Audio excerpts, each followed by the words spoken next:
Just to give you an update on the incident tonight. Preliminary information is what we have at this point in time. But just after 6:30 p.m., 25th District officers attempted to conduct a pedestrian investigation at Mutter and Somerset. As they were approaching the individual, a scuffle ensued with the male and the officers, at which point in time the male produced a handgun from a bag that he was carrying on his person. At some point during that struggle, when that male produces that handgun, the weapon discharges, at which point our officers discharge their weapon, striking the male in the torso area of the body. The male is transported to Temple Hospital, where he is later pronounced at 6:55 p.m.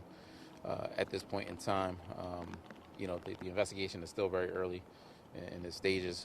We have a lot to go through. The officers were wearing their body cameras, so that footage will be reviewed, as a part of the investigation. Why did they start the pedestrian investigation? Was there a reason why they were going over to investigate this man? Well, that's something that will be a part of the investigation, of finding out what was the reason for the pedestrian investigation, a pedestrian stop. All of that will be a part of the investigation. You said officers, how many shots were fired by police? So we had 2 officers discharge their weapons. I don't want to give you a number on the amount of discharges just yet, because again, that's a part of crime scene is out here now. I don't want to give you wrong information until they have a chance to examine their weapons and are able to determine that. You said the male, his weapon did go off? His weapon discharged. Weapon was recovered at this location as well. So yeah. Did he shoot it, or did it go off in the scuffle in the fight? That's what we are still trying to determine. Again, we will review their body cameras as well as any cameras that may be out here at this location. And then once we have an opportunity to actually interview the officers, we'll be able to ascertain that a little bit better. But that's what we have at this point in time. When you said there was a scuffle, do you know what were words exchanged? Do you have any more details? I don't, not at this time, as to what they said to him or what he may have said to them. I just know at some point there's a physical scuffle between the male and the officers.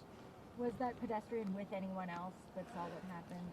Don't have any information on that at this point in time. Again, that's a part of the investigation, and the investigative process is going through the neighborhood, seeing if there were any witnesses out here at that point in time, as well as going through all of the properties to see if there's any type of doorbell cameras or cameras that any individuals may have. Were any drugs recovered from the scene? I don't believe any drugs at this point in time. Again, they're still processing the scene. We know the firearm was recovered, as well as the bag in which the male was carrying the firearm in. But I'm not sure in terms of if any narcotics have been located anywhere at this point in time. Was it a normal routine kind of patrol with those officers, or were they here for any special reason or special investigation? I mean, it's 25th District officers. I mean, we always use the terminology routine, but no day in policing is routine. These officers, they're charged with coming out here and again, keeping the city safe, and a part of that takes them into situations, unfortunately, like this that occur. But that's what they're out here to do each and every day. The officers, were they injured? No injuries reported at this point in time. Will they be placed on administrative duty? As a part of the standard process, they will be placed on administrative duty. Our officer involved shooting investigation team is out here along with internal affairs and the district attorney's office, all normal and standard protocol. All right? Thank you. All right, no problem. Thank you.